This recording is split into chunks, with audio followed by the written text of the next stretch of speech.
What if the one mistake people said would ruin your whole life became the only reason someone finally saw your worth? The train hissed as it rolled into Red Oak Station, a small, dusty stop in the Wyoming Territory. The platform shook under the weight of its wheels. Steam drifted across the wooden boards like fog, hiding faces until the wind swept it clean. Clara Miles stepped down with her chin raised high and fire in her eyes. She had traveled 3 long days from Missouri to marry a man she had never met, a rancher named Calvin Price. But the moment she stepped onto the platform, she saw the look in his eyes. Disappointment, judgment. It hit her harder than the cold wind. Calvin stood tall in a dark coat, arms crossed, jaw tight. He looked her over the way someone looks at a horse with a bad leg. Clara's stomach burned as she approached him. He was supposed to be kind. He was supposed to be patient. His letters had said so. "Are you Clara?" Calvin asked, his voice flat. "Yes, sir," she said. His brows pulled tight. "You didn't say in your letters that you had such a sharp tongue." Clara froze. "Sir, we haven't spoken a single word yet." He let out a slow sigh, shaking his head. "The conductor said you yelled at him for mixing up your trunk." Clara pressed her lips together. "I didn't yell. I only corrected him." Calvin's face hardened even more. "I don't want a wife who acts like trouble before she even gets settled." Clara's chest pinched. "So you judge me based on one stranger's words?" "Temper ruins homes," he said. "I won't risk it." He turned away without another sentence, just like that. 3 days of travel, every coin she had saved, a fresh dress she stitched by hand, hope she carried like a fragile egg. Gone. Clara stood still as people moved around her. Luggage rolled, boots thumped, voices rose and fell. But she felt nothing but the cold wind hitting her cheeks. She had been rejected before, but never like this. Never so quickly, never so publicly. A few townsfolk glanced her way. A woman whispered to her friend, "That must be her. The one with the temper." Clara swallowed hard. She wanted to scream that it wasn't true. She wanted to tell them she was simply a woman who spoke up for herself. But speaking up had cost her everything. She picked up her carpet bag and stepped aside, her hands trembling. She didn't know what she would do. She had no money for a room, no family, no plan. She felt like she was shrinking inside her own skin. That was when she heard a voice behind her. "Miss, are you all right?" She turned and saw a tall man with broad shoulders, sandy blonde hair, and kindness resting softly in his eyes. He held his hat in one hand and a small parcel in the other. His coat was worn, his boots cracked, and he stood slightly hunched, as if life had pushed him down many times, but he kept getting back up. His name was Samuel Brooks, though she didn't know it yet. Clara tried to steady her voice. "I'm fine, thank you." "You don't look fine," he said gently. "I saw what happened." Her cheeks warmed. Everyone saw. Samuel nodded slowly, not with pity, but with understanding. That man didn't know your heart. Sometimes folks judge before they try to learn. Clara looked away, her throat tight. "He was supposed to be my husband."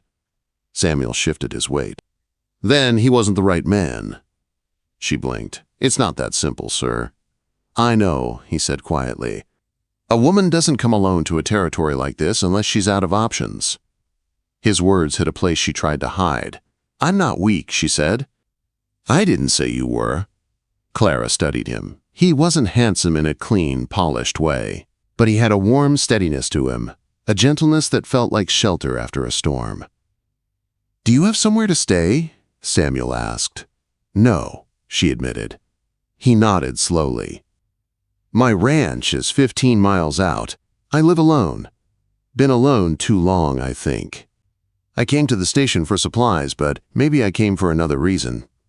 Clara's breath caught. She didn't know what he meant until he met her eyes. "I'm looking for a wife," he said. "Not a servant. Not a woman to obey every word I say.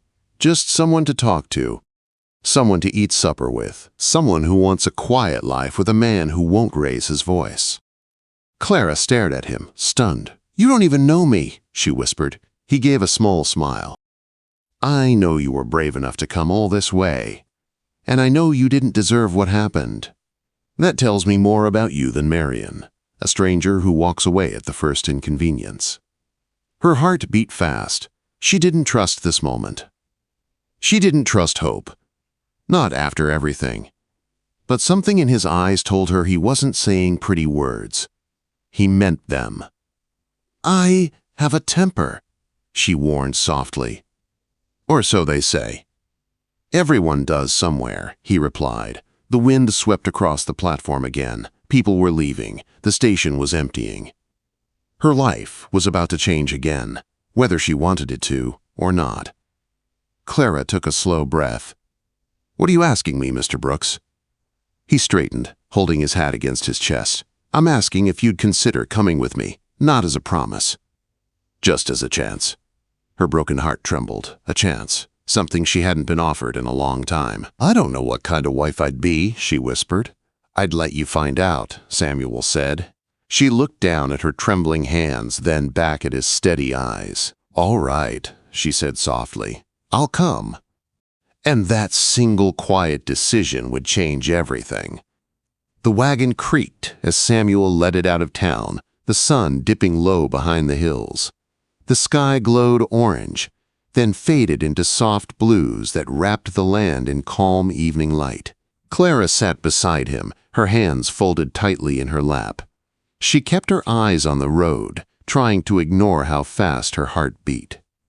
She still did not understand why this man had chosen to help her. Most men in the West did not take chances on strangers, especially not on women who arrived with trouble trailing behind them like dust. After a long stretch of silence, Samuel spoke in a calm voice. If you want to talk about anything, I'm here. If you don't, that's fine too. Clara nodded. Thank you. He glanced at her. You keep your shoulders tight, like you expect someone to shout at you. A small breath left her. She looked away. Most men don't like women who speak their mind. Do you want a man who doesn't like that? He asked. She blinked. I never thought I had the right to choose. Samuel gave a soft shake of his head. Everyone has that right, Clara. Hearing her name and his voice made her chest warm in a way she didn't expect. They rode in silence again until they reached the open plains. Samuel pointed ahead. My ranch is out there. Brooks Ranch. Been trying to keep it running on my own since my brother passed. Clara studied his profile. His jaw tightened at the mention of his brother. Pain lived behind his quiet voice, but he didn't hide it. That made her trust him more. I'm sorry for your loss, she said gently. Thank you.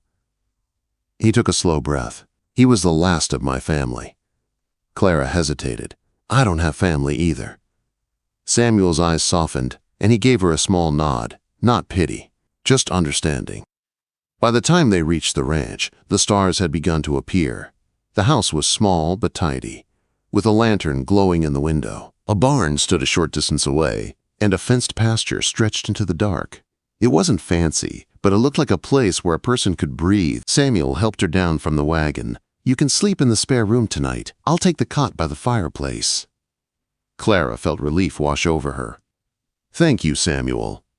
He opened the door for her. You don't owe me anything. I just want you to feel safe here. Inside, the house smelled of fresh wood and sage. The room was warm, lit by the crackling fire. Clara stepped inside slowly, as if afraid the warmth might disappear.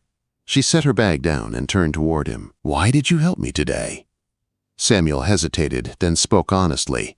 Because I know what it feels like to be unwanted, and because you deserved better than what you got.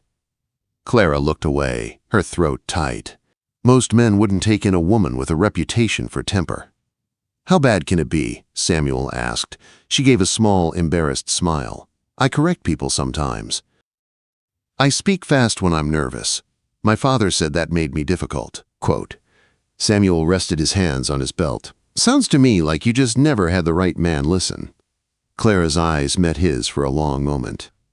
She didn't know what to say, so she nodded and stepped deeper into the room. Let me show you your room, Samuel said. He walked her to a small space with a bed, a quilt, a little table, and a window looking out at the pasture. It was simple, but it felt like a blessing after everything she had faced that day. "This is nicer than anything I expected," Clara whispered. Samuel shrugged lightly. "Just wanted it to feel like a home for whoever lived here. Didn't think I'd ever get the chance to share it." Clara turned to him. "Samuel, do you truly want a wife, or do you just want company?" He thought before answering. "I want someone who wants me too. Maybe not right away, maybe not in the way love stories say, just someone willing to build something real." Her heart pulled tight. "I've never had that." "Well," he said softly, "maybe this is the start." Clara felt something stir in her chest. Hope, fragile but real. Later that night, Clara washed her face, brushed her hair, and sat on the bed. The quilt smelled faintly of sage and sunshine. She stared at her reflection in the small mirror on the wall. Her eyes looked tired. Her cheeks carried the shadows of everything she'd been through. Was she really starting a new life like this? With a man she had just met, a man who had shown more kindness in a single day than most had shown her in years. She lay down slowly, tears pricking her eyes. Not sad tears. Tears of relief. Tears of fear. Tears of possibility. In the quiet, she heard Samuel placing wood on the fire outside. The sound was steady and comforting. For the first time in a long time, she did not feel alone. But she also didn't know what tomorrow held. Would she truly be welcome here? Would Samuel change his mind? Would the world judge her again for being a woman who spoke too much? As the fire crackled softly, Clara whispered to herself, "Please let this be a place where I can begin again." What she didn't know was that someone was already riding toward the ranch. Someone who had heard she arrived in town. Someone who believed she belonged to him. And tomorrow, he would come to take her back. Clara woke to the warm smell of cornbread drifting through the small house. Morning light slipped through the window and painted the room in soft gold. For a moment, she forgot where she was. Then, she remembered the long road behind her, the rejection at the station, and Samuel's calm voice, telling her she deserved better.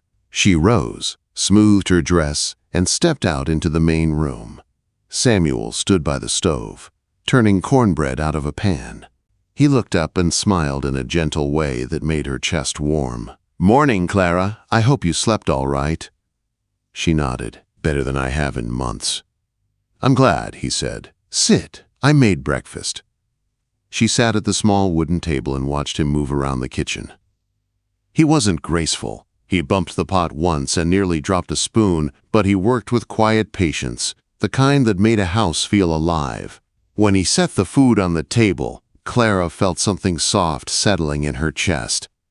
Safety, maybe even the beginning of belonging. But the moment felt fragile, like glass. They were halfway through breakfast when the sound of fast hooves broke the calm. Clara froze. Samuel looked toward the window. "Someone's coming." Her breath tightened. She already knew who it was. A chill ran through her as the rider came into view. Calvin Price. The rancher who rejected her at the station. The same man who walked away without a single thought about what she would do. Samuel stepped outside, shoulders steady, jaw set. Clara followed, though her hands shook. Calvin swung down from his horse with anger burning in his eyes. So this is where she ran off to. Clara stepped behind Samuel without thinking. Samuel didn't move. "You left her at the station," Samuel said, voice calm but firm. "She didn't run anywhere." Calvin pointed at Clara. "She was promised to me. She was supposed to be my wife." Clara lifted her chin. "You broke that promise the moment you turned your back." Calvin's jaw clenched. "I made a mistake. I let my temper speak too fast. I came to take you back." Quote. Samuel stepped forward. "She's not an object you pick up and drop when it suits you." Calvin glared at him. "This is between me and her." Clara felt her heartbeat rise. She had been quiet her whole life when men argued over her, but not today, not after everything. She moved forward until she stood between them. "Calvin, you didn't want me. You judged me before we even spoke. You embarrassed me in front of everyone." He swallowed, anger shifting to something like desperation. "I thought you'd bring trouble into my home, but I was wrong. I shouldn't have said what I said." Samuel stayed close behind her, ready if she needed him.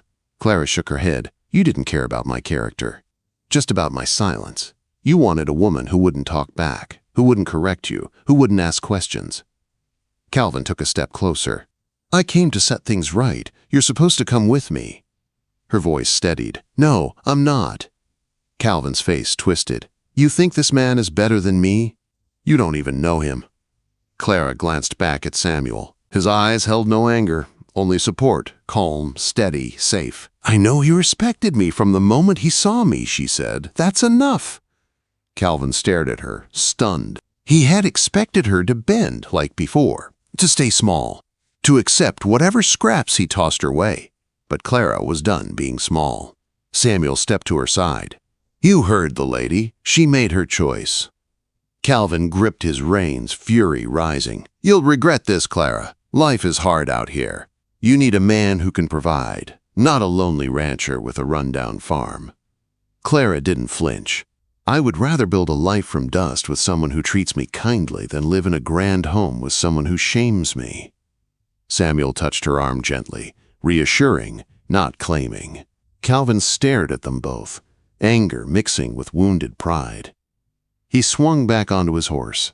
If you think this place will keep running with just the two of you, you're dreaming, he spat. You're choosing a hard life. Clara lifted her chin. A hard life with kindness is worth more than an easy life with cruelty. Quote. Calvin opened his mouth to argue, but something in Clara's steady gaze stopped him. He snapped his reins and rode off, dust rising behind him like a warning fading in the wind. For a moment, the world felt incredibly still. Clara stood frozen, her breath shaking. Samuel stepped closer. Are you all right? She nodded slowly. I didn't know I had that strength. You always had it, Samuel said. You just never had a place to use it. Tears filled her eyes, the good kind, the kind that come when a person finally stops running. Thank you for standing with me. Samuel's voice softened. I'll always stand with you, Clara. The wind carried the last of the dust away. The ranch looked warm again, safe again. Clara took Samuel's hand. You offered me a chance. I think I want to take the whole life that comes with it. Samuel's eyes warmed. Are you saying what I think you're saying? She smiled through her tears. Yes, if you'll have me. He squeezed her hand gently. I've been waiting for someone like you for a long time. Quote. Standing in the morning sun, with the world quiet around them, Clara felt something she hadn't felt in years. Hope, belonging, a future she chose herself. And that was how the woman rejected at the station for her temper, found a home, found love, and found the strength she never knew she had, because one lonely rancher saw her heart when everyone else saw trouble.